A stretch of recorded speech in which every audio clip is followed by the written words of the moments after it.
आज 2 जुलाई को स्मरण करते हैं सिद्ध योगी स्वामी राम को। त्यागी और तपस्वियों की भूमि भारत में अनेक तरह के योगी हुए हैं।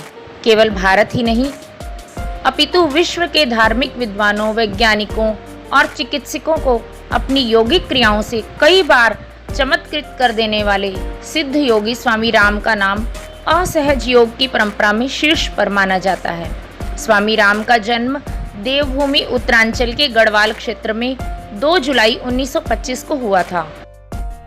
अगर आपने अभी तक हमारे चैनल को सब्सक्राइब नहीं किया है तो कृपया इसे सब्सक्राइब अवश्य कर लें, जिससे कि आपको प्रतिदिन इसी प्रकार की अच्छी जानकारी मिलती रहे। उत्तरांचल सदा ही दिव्य योगियों और संतों की भूमि रही है। उन्हें देखकर राम की रुचि बचपन से ही योग में हो गई। इसलिए उन्होंने विद्यालयीन शिक्षा कहाँ तक पाई इसकी जानकारी नहीं मिलती, पर इतना सत्य है कि लौकिक शिक्षा के बारे में भी इनका ज्ञान अत्यधिक था। योग में रुचि होने के कारण इन्होंने अनेक सन्यासियों के पास जाकर योग की कठिन साधना की। व्यक्तिगत प्रयास एवं गुरु कृपा से इन्हें अनेक सिद्धियां प्राप्त हुई। उन दिनों भारत तथा विश्व में ब्रिटेन व अमेरिका आदि यूरोपीय देशों व ईसाई धर्म का डंका बज रहा था।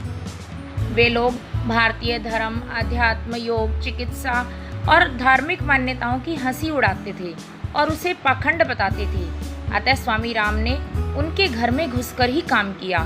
जब स्वामी राम ने विदेश की धरती पर योग शिविर लगाए तो उनके चमत्कारों की चर्चा चारों ओर होने लगी। जब वैज्ञानिकों और चिकित्सा शास्त्र के विशेषज्ञों तक उनकी ख्याति पहुंची तो उन्होंने अपने सामने योग के चमत्कार दिखाने को कहा। स्वामी राम ने इस चुनौती को स्वीकार कर वैज्ञानिकों को अपने साथ परीक्षण के लिए आधुनिक यंत्र भी लाने को कहा। प्रख्यात वैज्ञानिकों और उनकी आधुनिक मशीनों के सम्मुख स्वामी राम ने यौगिक क्रियाओं का प्रदर्शन किया। योग द्वारा शरीर का ताप बढ़ाने और घटाने, हृदय की गति घटाने और 20 मिनट तक बिल्कुल रोक देने, दूर बैठे अपने भक्त के स्वास्थ्य को ठीक करना आदि को देखकर विदेशी विशेषज्ञ अपना सब ज्ञान और विज्ञान भूल गए। आगे चलकर स्वामी राम ने विदेश में अनेक अंतर्राष्ट्रीय योग शिविर लगाए तथा आश्रमों की स्थापना की। उन्होंने योग पर अनेक पुस्तकें भी लिखी, जिनका अनेक भाषाओं में अनुवाद हुआ। उन्हें उत्तरांचल से अतीव प्रेम था। वहाँ की निर्धनता और अभाव को देखकर उन्हें बहुत कष्ट होता था।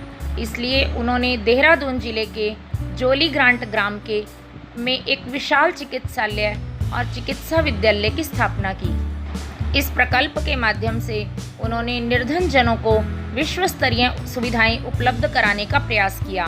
विश्व भर में फैले स्वामी जी के धनी भक्तों के सहयोग से स्थापित यह चिकित्सालय आज भी उस क्षेत्र की अतुलनीय सेवा कर रहा है। जब स्वामी राम का शरीर थक गया तो उन्होंने योग साधना द्वारा उसे छोड़ दिया। स्वामी जी भले ही चले गए, पर उनके द्वारा स्थापित हिमालयन अस्पताल से उनकी कीर्ति सदा जीवित है। भारत माता की जय।